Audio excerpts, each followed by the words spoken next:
Evening all, welcome to another Kingscrusher radio show. So we're going to continue looking at iconic games, and this is one of the most iconic games in chess history. The rise of Fischer is kind of represented by this game, played in 1956 in the third Rosenwald Trophy in New York, United States. So this was against Donald Byrne playing white, one of the two Byrne brothers. So both of them were really quite strong players. International master, I believe, Donald Byrne at the time. So this game has been coined the game of the century. That's quite a high stake for it. Donald Byrne was actually born in New York, awarded the IM title actually in 1962, a few years after this game. So this game 1956. So he was the US Open champion in 1953. Between 1962 and 72 he played on 5 US Olympiad teams, and his greatest over-the-board success was the defeat of Yuri Averbach, +3, losing one, drawing none, in the 1954 USA versus USSR match played in Moscow. So he was the younger brother of Robert Eugene Byrne, a professor at Pennsylvania State University. He died of lupus at age 45. Okay, so Donald Byrne playing white, and his greatest over-the-board success was the defeat of... let's mute that, sorry about that. Okay, so the game started with knight f3. Now, I have video annotated this game before, once or twice actually, on the channel. There is a really in-depth version of that commentary, but here we're just going to get a gist of it. Maybe some of you haven't seen the game before, maybe some of you would like to revise it. Fischer just mirrored this move with knight f6, so he didn't commit a central pawn. White now makes it makes it the English opening. Fischer just plays g6 here. We see now knight c3, bishop g7, d4, and black here, actually Fischer just castled. So if white wanted to, he could have made this game go into King's Indian territory by playing e4, but he didn't play e4, he played bishop f4. And this gives black the opportunity to change the territory a bit. Instead of playing d6, in fact, Fischer played d5, which is the most popular move in this position. That's Alec Kibitzer, by the way. So d5. And white usually plays e3. This is like the main move, but it wasn't played in this game. e3, as an example. c5, games have gone like this, and it's quite sharp, but in this game we see a bit of a rare bird move, queen b3. Well, it's not, maybe it's this particular move sequence. This is the Russian system against the Grunfeld, actually. So we see now in this position, it has been seen a number of times, but black took on c4 here. Queen takes c4, and there's a lot of games from this position. It's just the move order was slightly different from usual, but this is like the Russian system against the Grunfeld. So white in this system is potentially letting his queen be targeted to gain a few tempo. In exchange, he's getting this more mobile pawn center. At the moment, there seems to be a concern about the c7 pawn, and in Lightbook here, yeah, c6 has been played quite a bit, and that was actually played here. We have e4. Now we have knight bd7 quite often here. b5 is played because the knight's holding c6, and this position is has been seen, for example, a bit. But yeah, we see in this game knight bd7. White plays rook d1,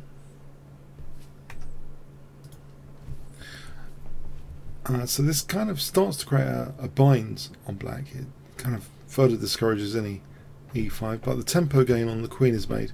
So hitting the queen.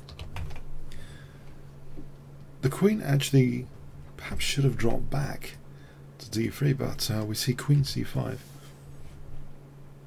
As if white is imposing a dark square grip on the position. Bishop g4 is played. And a bit, maybe it's violating a bit of an opening principle. A move is moved, a piece is moved twice with bishop g5. Perhaps sensibly bishop e2 just to try and castle rapidly, and white would be okay if we get a tempo gain. The queen can actually drop back here, and actually it's not too bad on this diagonal. This isn't such a bad position at all for white. But yeah, things get really interesting. Moving the piece twice here. Really, really interesting.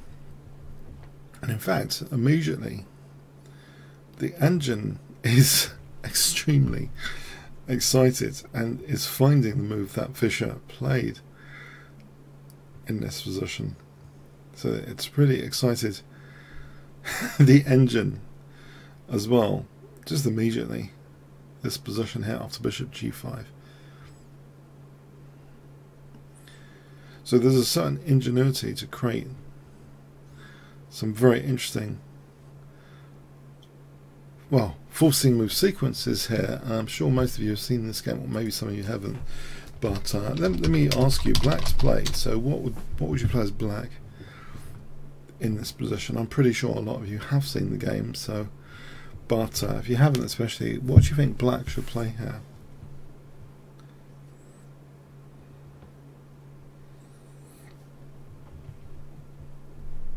Any ideas?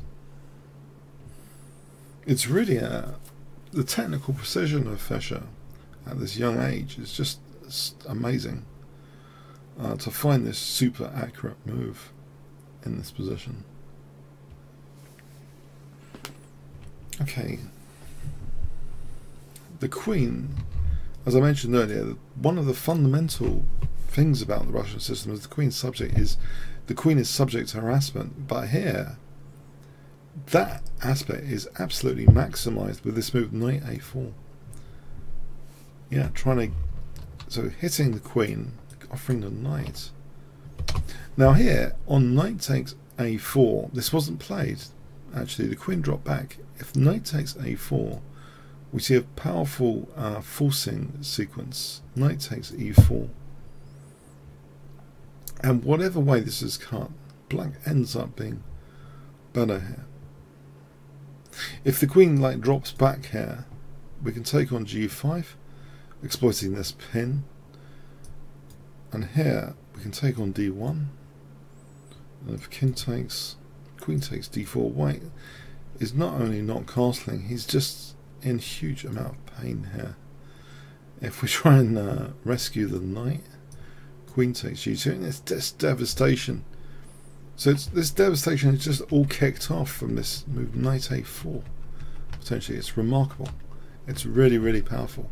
If we look at this line again, you might think, well, what about bishop e7? Black might do best to take here and play this check, and then maybe either taking on f3 or taking on a4. Both of them are really strong moves.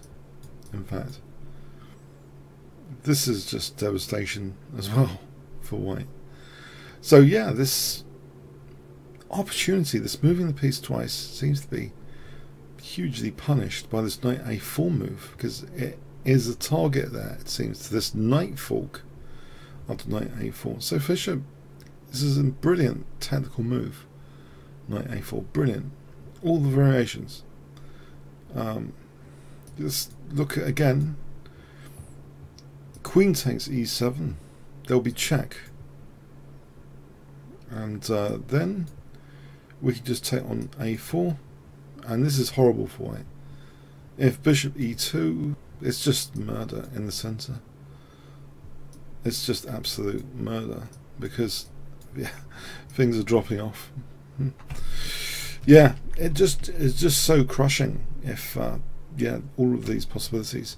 So white probably played one of the best moves, queen a3. Now bishop took on c3, which weakens e4.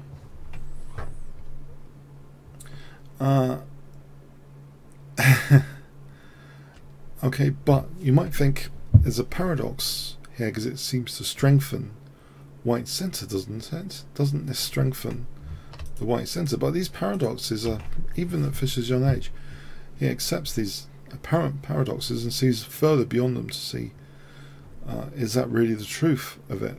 Has white centre been strengthened, or is it potentially more of a target now? Yeah, so knight takes e4 hits quite a few things, and after bishop takes e7, another brilliant move is played. Just queen b6, offering an exchange. It's also possible, by the way, queen d5, same idea, is also strong, by the way, of offering exchange. Both of these moves are pretty strong. So this exchange sack here, if it's taken, what happens? White didn't do that. He's struggling to try and castle make this a more normal game.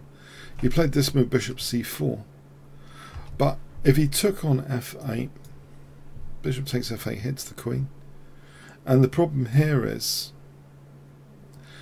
there's a number of very strong moves for black, actually. And one of the strongest is knight takes c3, just wrecking white centre. Because if takes, we have bishop b4. It just wrecks the white centre. And if it takes here, then this just opens up the rook.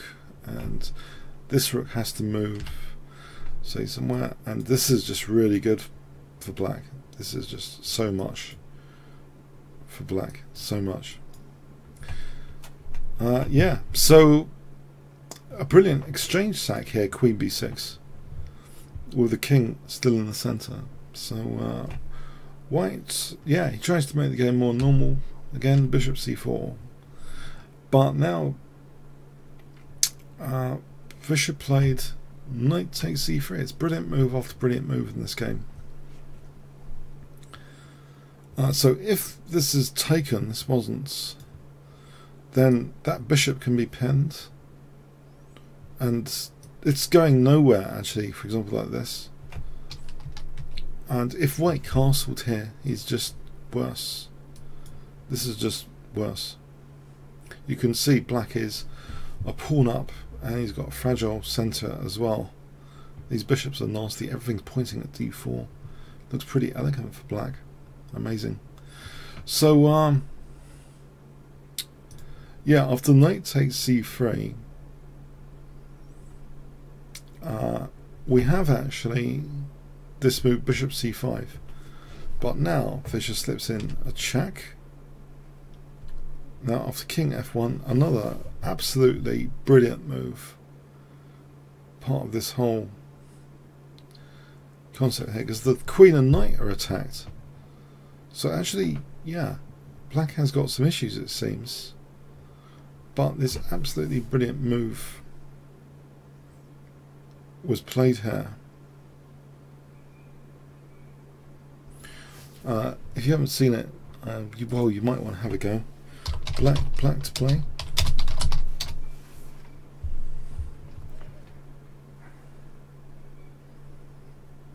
So some consider, if this is the game of the century, this next move is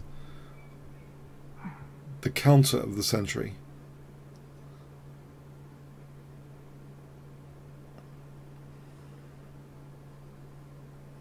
And there's a weakness of the last move implication, which I'm a fan of, the concept of weakness of the last move. Potentially invoking a weakness of the last move rather spectacularly here as well.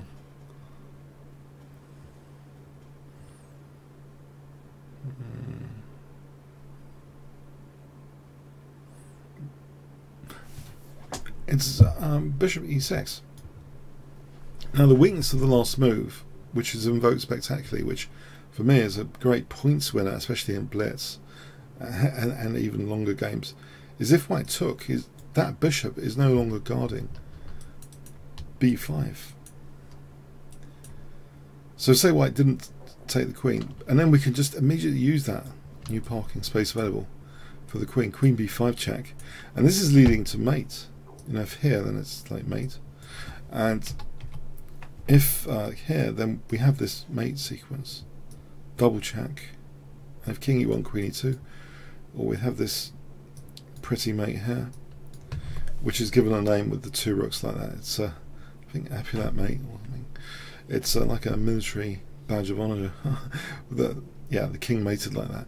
So anyway, so that is something to be aware of. That bishop takes leads to being mated because of that amazing weakness of the last move invoked. So white took the queen. As far as other options, well, bishop b3 is the same thing. Queen b5 check, still getting mated. So this diagonal is pretty sensitive for the king here. So what does white do? If he goes back, yeah, this is no good because actually there's like knight b5 hitting the queen. And if here, I think just black's just miles better.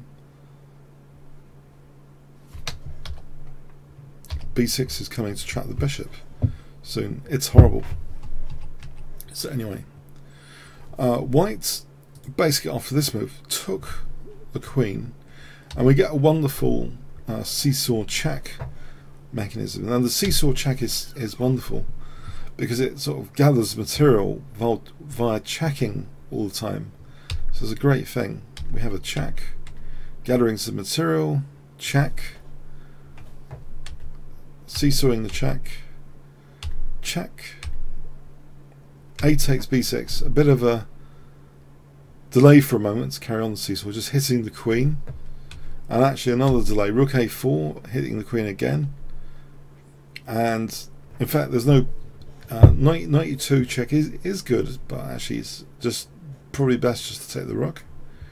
And black's got a load of material for the queen now, load of material. Black's just winning this basically. The game continued like this: h3, rook takes, h2, knight takes f2, getting more material. Rook e1. Now there's only the queen and knight to handle soon, and black starts centralizing his pieces. He just starts massive centralization. Once this bishop is unpinned, then bishop d6 will fork king and queen. So every piece is defending each other as well. You'll note that this idea of not having undefended pieces is another great hallmark of this game. All of black's pieces defending each other. h5, stopping anything really. King g7, now bishop d6 is threatened. And we have king g1 check, and here the king is actually pushed. This is another neat aspect of this game, the king push from one end of the board to the other. Now check, check, all the coordination of the pieces is shown. The pieces are all coordinating for a lethal mating net.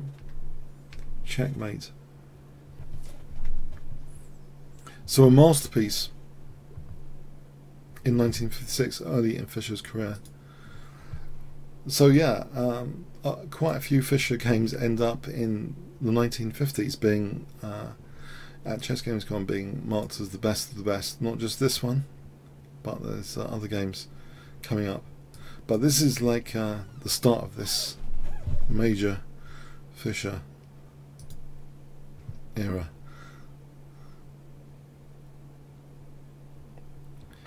Okay, so amazing. The game of the century. If you want a more detailed analysis, I have done one or two. There's quite a few versions I've done of this.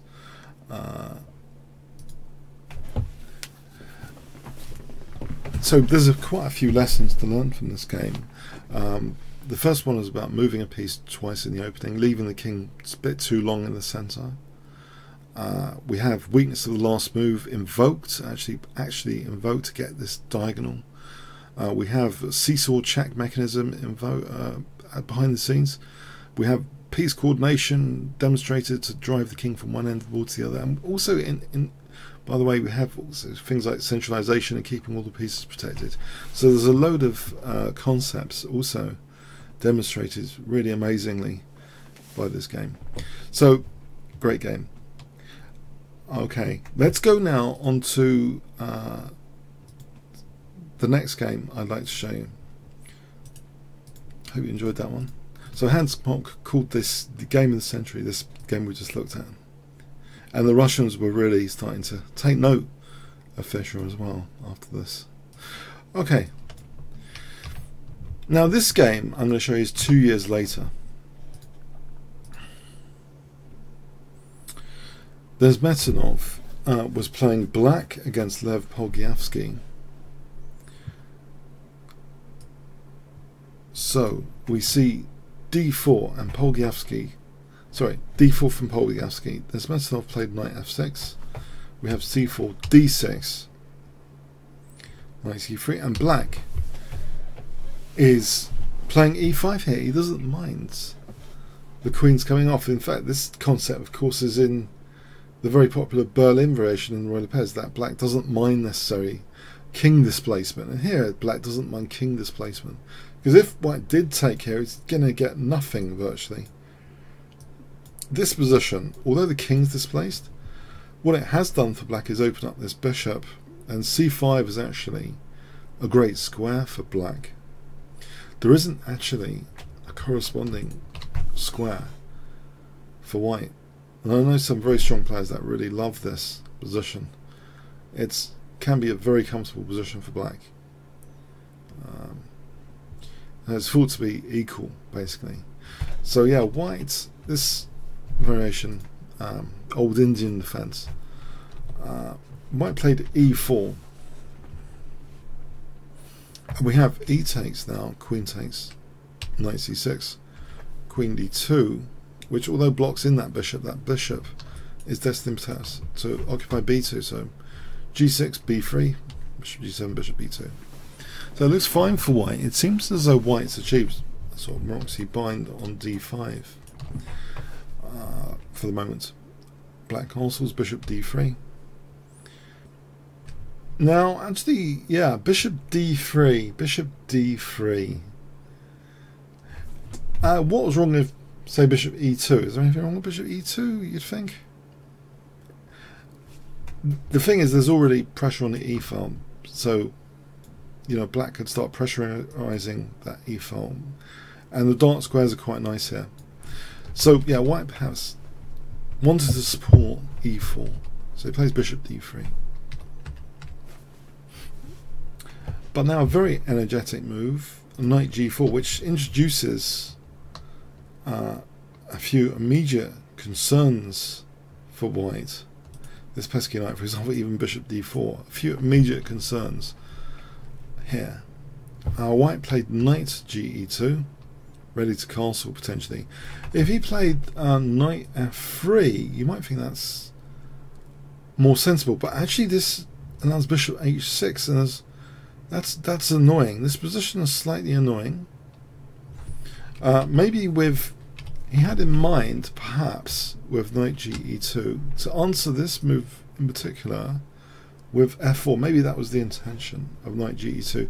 Now, there's a slight weakness of this move, weakness of the last move, in that a slight downside here. Instead of the knight being here, that h2 is slightly more sensitive than usual. Knight's a great guardian of h2 on white castles, and here it's not present. Black actually goes on the attack already, queen h4. So white cannot castle, we just get mated on h2, right? So he actually has to defend f2. So he plays knight g3.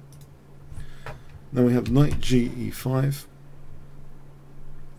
And this is annoying, actually. If f4, I think black just takes on f4. Because if queen takes, there's knight takes d3 check. White can't kick this knight. Yeah.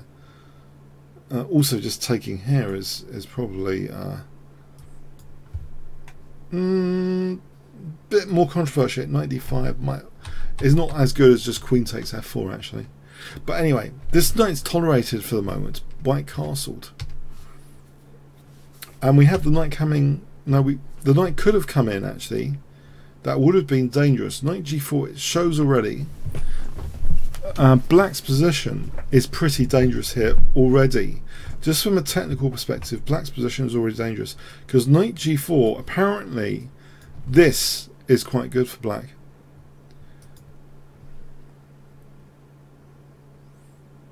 Even better than taking on g3, bishop h6 first. This is quite good for Black. So already it shows there's something suspect about White's position, it seems. But yeah, knight g4 wasn't used here. This is very interesting. This line is actually quite interesting. If here, then we have bishop d4 pinning the queen to the king. And if here, then bishop d4 again, and we're going to win that knight anyway. So yeah, this is quite interesting, this knight g4. But it wasn't played. And we have f5 going for f4, which seems really aggressive and logical. f3, bishop h6. Black is better, and he's pushing White back. g5, he's rolling a nice attack here with this lovely outpost. A blockading knight on e5. It's wonderful. There isn't too much to worry about from White here. And Black's pushing through with g4. Knight d5. Okay, it does hit c7. But apart from that, yeah, g4 just ignores that c7 issue, because Black's gonna like mate the White king here, surely. If knight takes c7, g3 is all over. And if here, bang, bishop takes h3, it's all over. Well, I would have to give up the rook or something. It's just horrible. It doesn't bear thinking about. So forget about c7 for the moment. White played g3. And we have fg, hg, queen h3. Now again, let's have a quick look at this. Knight takes c7. Well, there's bishop e3 check here. And this is mating. Checkmate. So not a good idea to take c7 here either. We have f4, putting an end to, for the moment, for bishop e3 check. Bishop e6. And yeah, it's a tricky position. We can't allow this bishop e3, basically. Not here, because, well, actually first bishop takes to create bishop e3.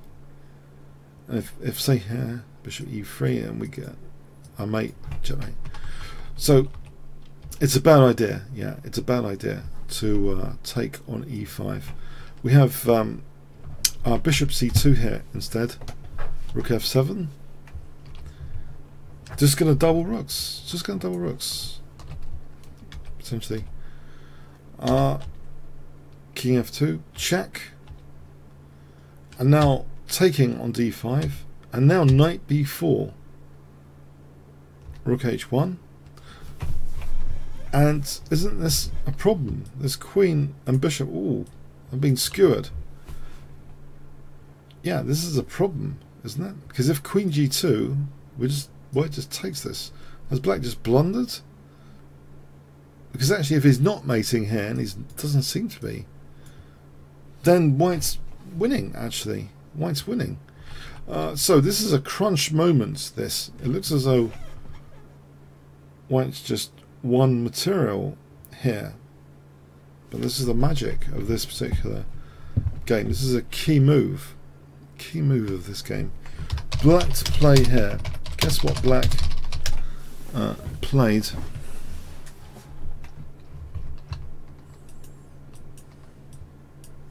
So this looks horrible, yeah?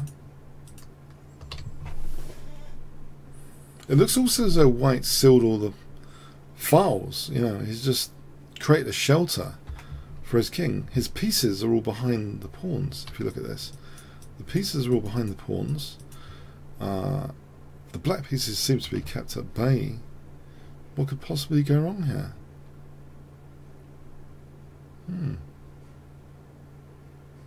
What could possibly go wrong here?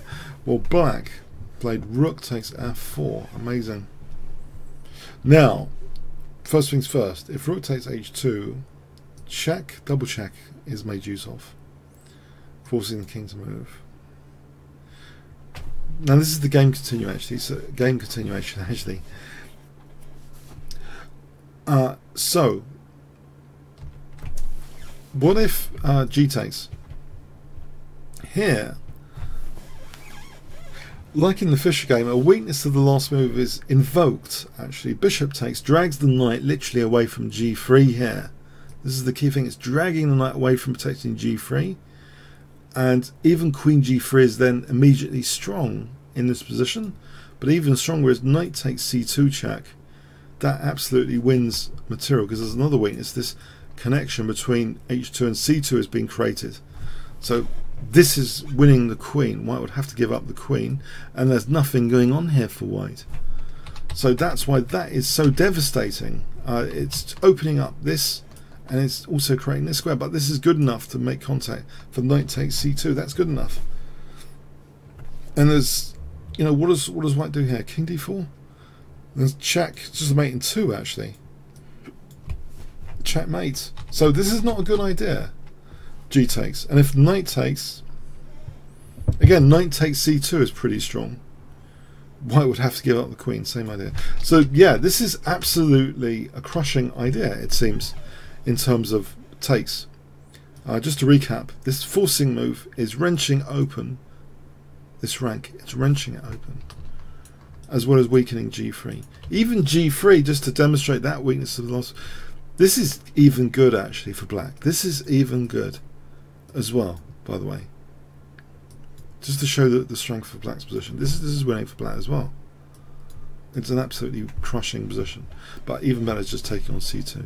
So anyway, so yeah, what can white do? If he can't really run here, he can't run with his king because he's just getting caught in rook f3 check, and after king e1, queen f2 checkmate. So yeah, the queen, taking the queen is the only move. The only move. Basically, rook f3 double check, and so now we have king d7, king d4, and yeah, now there's various possibilities. Black chose bishop g7, which may not be entirely the most accurate move. Actually, this might not be the most accurate move. It looks compelling. It requires deep analysis to find the absolute best move, actually. It requires a deep engine analysis, but even at certain depth, yes, it is coming up as a fantastic and winning move, this move that is actually played. But there might have been also other possibilities here to consider, like c5 check and b5, taking away escape squares and threatening this mate threat here. Knight e takes c6, for example, like this, to give the king c3. This sequence is going to be better for black. Okay, so anyway, bishop g7 though is pretty strong on deep analysis. It is pretty strong. Perhaps white's best try is knight g1.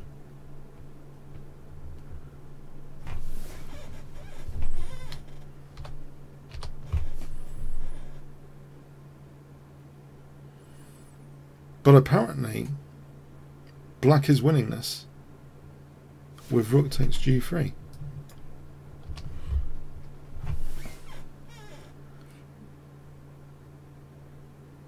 And you know what the mechanism here is? Is actually, the mechanism is just what I've just mentioned. D takes and b5. This is the mechanism which is threatening the knight takes c6 mate. I'll give you a move for white, just to show this. Either b5 here or c5. It's the same thing. It's the same thing. We're trying to get this mate with the knights like this.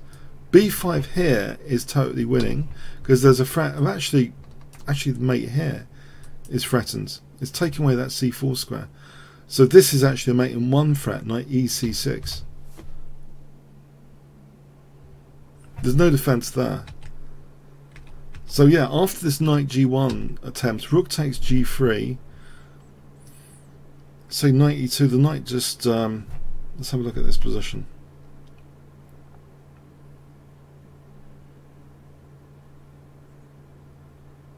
See, the rook is covering some key escape squares here. If we try b5 here and the rook's taken, this doesn't work. This is not working. King just goes back there. So it's important the rook, if in this event, it's important the rook keeps the escape squares with rook f3. And if knight g1 here,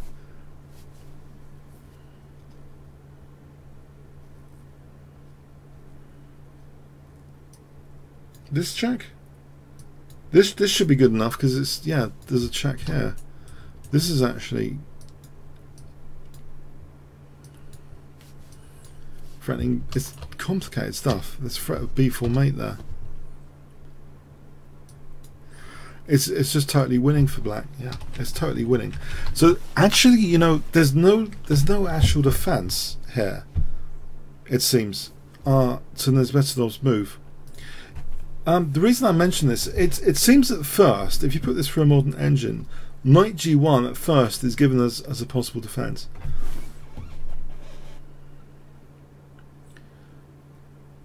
But it's not. Rook takes g3. So the knight just to recap, the knight goes back, the rook goes back. No, the rook doesn't go back. I just no, the rook does go back. It's here, knight g1. Instead of the rook going back there, we have knight ed3. Check.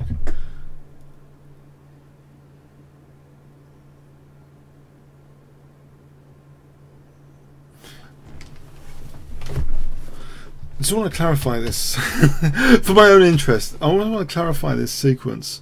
Why in this position we can't play knight ed3 check. In this particular position, why do we have to take g3 and go back to f3? I just want to clarify for my own interest. We have e5 apparently.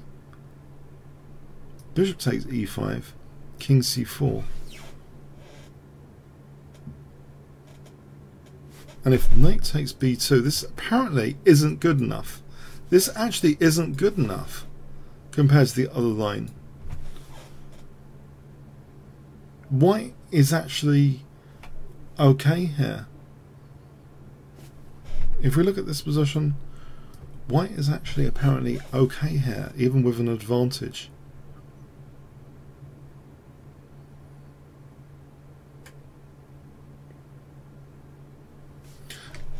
Let's just compare that again.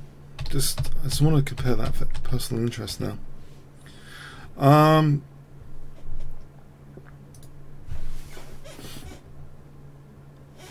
So bishop g7, testing this knight g1. So I mentioned this position. Why is it different? Why is it different? Rook f3, knight g1, check. Why can't white play e5 here?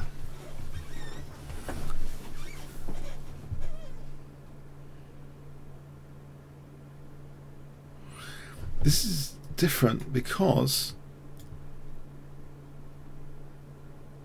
there's rook f4 check here.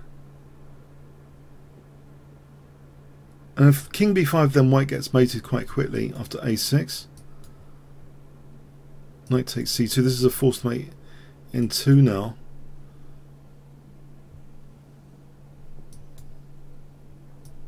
Knight takes c2. Sorry. If whatever white does, it's check there, a legal move because of the check. Check and mate. There's a subtle difference anyway. That e5 is actually, it's actually getting mated here. It seems there's a mate in 17 here which doesn't exist in the other line.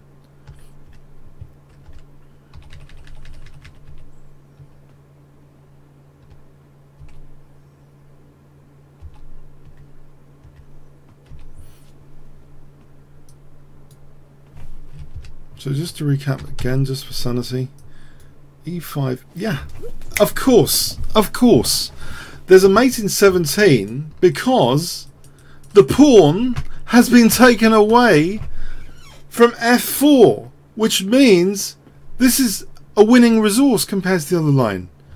Nesbetov, there's no way, I don't think he's calculated all of this. Yeah, but basically, yeah, by taking on g3, going back to f3, there's rook f4 in this line, which doesn't exist here. Rook f4 doesn't exist here. Okay, I just wanted to answer this question for my own sanity. Is this sound? The answer, it seems to be. It seems to be. If we try the absolute best computer defense, knight g1, black is winning this with rook takes g3, taking out f4 protector, going back, yeah, with that subtle difference now. After e5, we've got rook f4 check. This is something I didn't know about the game. This is something I didn't know about this game. I'm pretty sure I've analysed it before. Okay, if you're a total nerd, you might like this idea that this whole thing is sound. What he played is actually sound.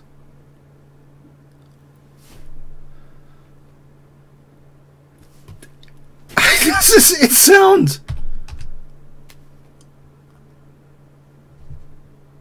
What does white do here? Bishop d4. There's knight takes d5. This is a forced mate in 14 apparently.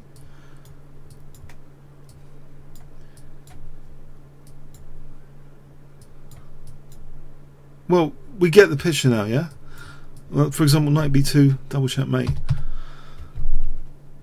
Yeah, yeah, I mean, it sounds. I mean, I'm excited. Knight g1 is not equalizing. Oh, unbelievable.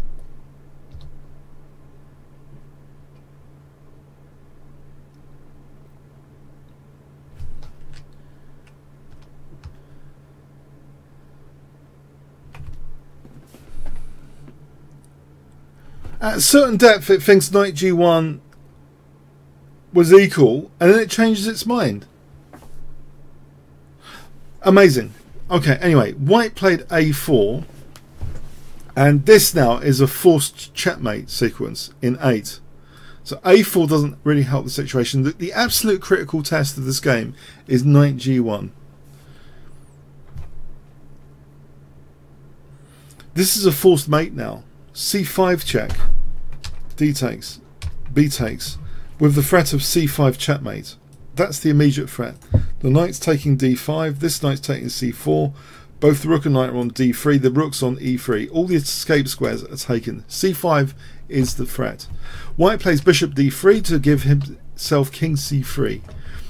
Black takes that, so stopping the use of c3. White plays king c4. Now we have d5 check.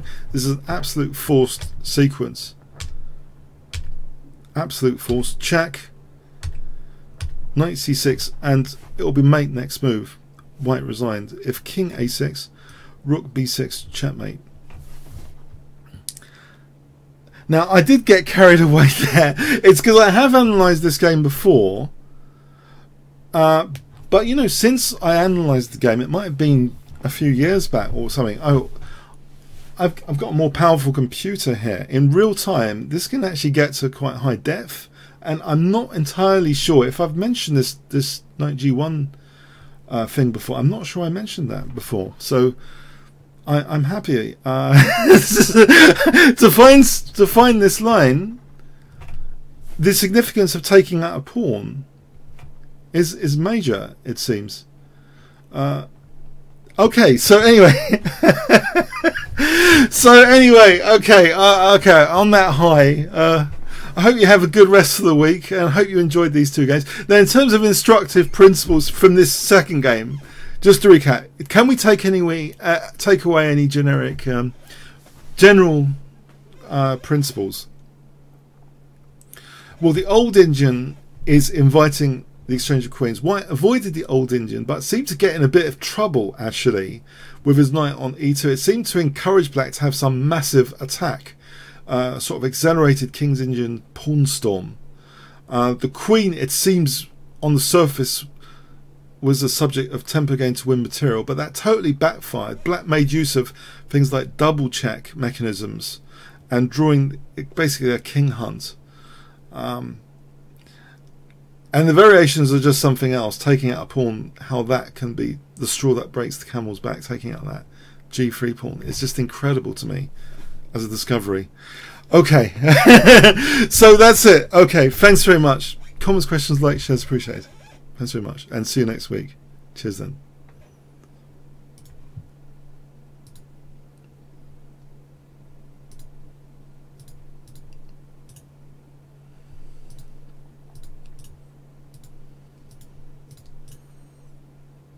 Oh yeah, if you want to like up the video, likes are really welcome while I close this off.